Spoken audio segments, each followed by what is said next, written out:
कमल जी, सर्वप्रथम आपके दर्शकों को मेरा नमस्कार। माननीय सर्वोच्च न्यायालय में एसआईआर पे हियरिंग आज शुरू हुई है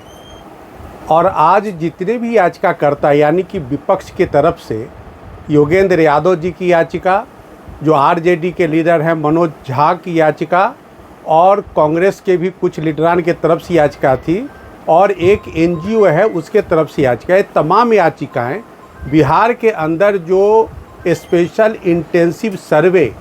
वोटर लिस्ट का चल रहा है उस पर इन लोगों की याचिका थी कि वो जो सर्वे इलेक्शन कमीशन के द्वारा चल रहा है उस सर्वे को तत्काल प्रभाव से रोका जाए और उस सर्वे को रद्द किया जाए। ये उनके पूरी याचिका का लबोलबाब है।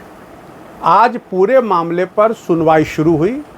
और जब सुनवाई शुरू हुई तो एक याचिकाकर्ता के तरफ से कपिल सिब्बल साहब जो सीनियर एडवोकेट है उन्होंने अपनी दलील दी, लेकिन जब उनका दलील चल रहा था माननीय सर्वोच्च न्यायालय में तो उनका यह कहना था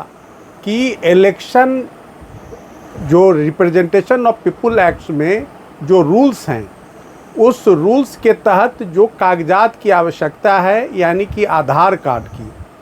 उस आधार कार्ड को इलेक्शन कमीशन कंसिडर नहीं कर रही है क्योंकि आधार कार्ड जो है वो नागरिक होने का प्रमाण है।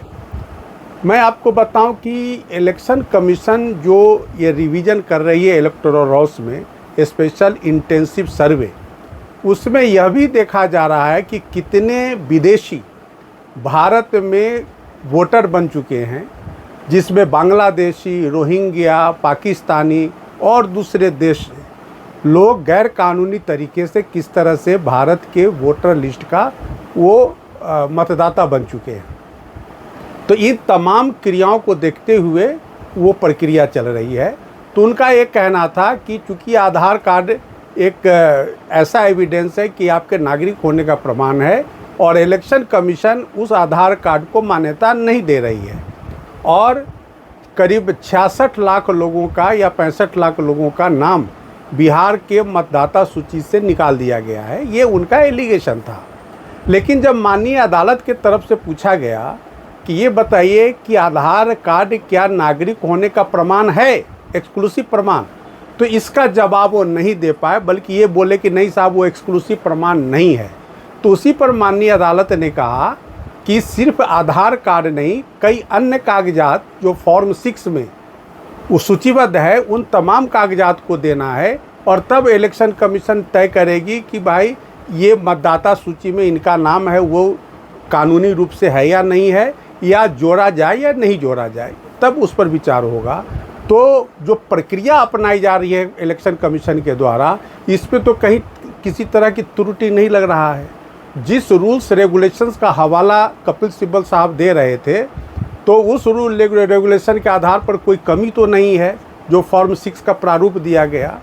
तब तुरंत कपिल सिब्बल साहब ने कहा कि नहीं, मैं तो एसआईआर नहीं होना चाहिए, मैं इस बात को चैलेंज कर रहा हूँ। तो अदालत को लगा कि भाई ये तो बिल्कुल, अभी तक तो वो प्रोसीजर को चैलेंज कर रहे थे, अब वो एसआईआर को ही चैलेंज करने लग गए। फिर वो अपनी बात से अदालत को संतुष्ट नहीं कर सके। हालांकि अभी सुनवाई चल रही है। फिर अभिषेक मनु सिंघवी ने एक दूसरा स्टैंड लिया। उनका कहना था कि साहब ये जो सिटीजनशिप का मामला है ये इलेक्शन कमीशन तय नहीं कर सकती है। जब माननीय अदालत के तरफ से क्वेश्चन है कि साहब ये बताइए इसमें सिटीजनशिप का मामला बिल्कुल सही है कि उसके लिए अलग अथॉरिटी है, लेकिन मतदाता सूची में भारत का नागरिक ही मतदाता हो सकता है, इतना तो देखना इलेक्शन कमीशन के दायरे में आता है। तो फिर उन्होंने अपना भी शिफ्ट बदल दिया। तो इस तरह से आप देखेंगे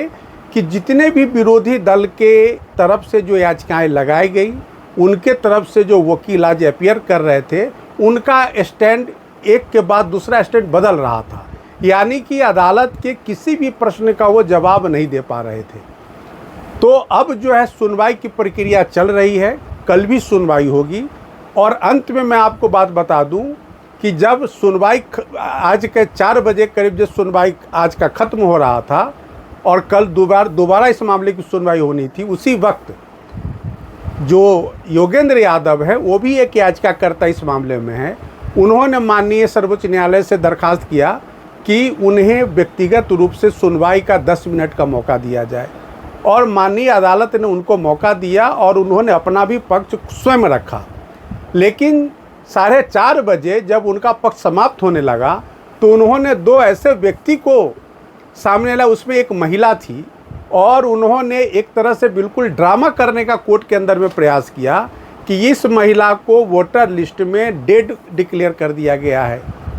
उसके बाद उन्होंने एक व्यक्ति को वहाँ पर प्रस्तुत किया, कहा कि इनका नाम काट दिया गया है। उस पर इलेक्शन कमीशन के तरफ से अपीयर करते हुए अधिवक्ता और इलेक्शन कमीशन के डिप्टी इलेक्शन कमिश्नर ने जोरदार विरोध किया, कहा कि योगेंद्र यादव जी से बार बार कहा जा सक रहा था कि उनका पर्टिकुलर्स क्या है, तुरंत उस जो वोटर की जो ड्राफ्ट लिस्ट है उसको करेक्ट करके उनका नाम उस पर चढ़ाया जाएगा, लेकिन योगेंद्र यादव जी ने देने से मना कर दिया। तो आप इस तरह से समझ सकते हैं कि विपक्ष वो करेक्टिव मेजर में विश्वास नहीं करता है। विपक्ष को एक हंगामा खड़ा करना है,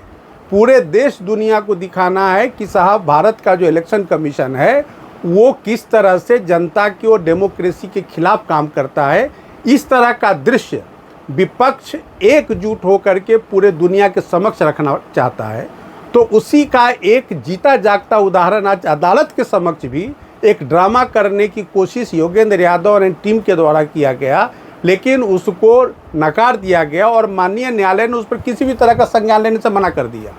तो आप समझ सकते हैं कि किस तरह से पूरे भारत के डेमोक्रेसी को, भारत के संवैधानिक संस्था यानी कि इलेक्शन कमीशन को बदनाम करने की एक साजिश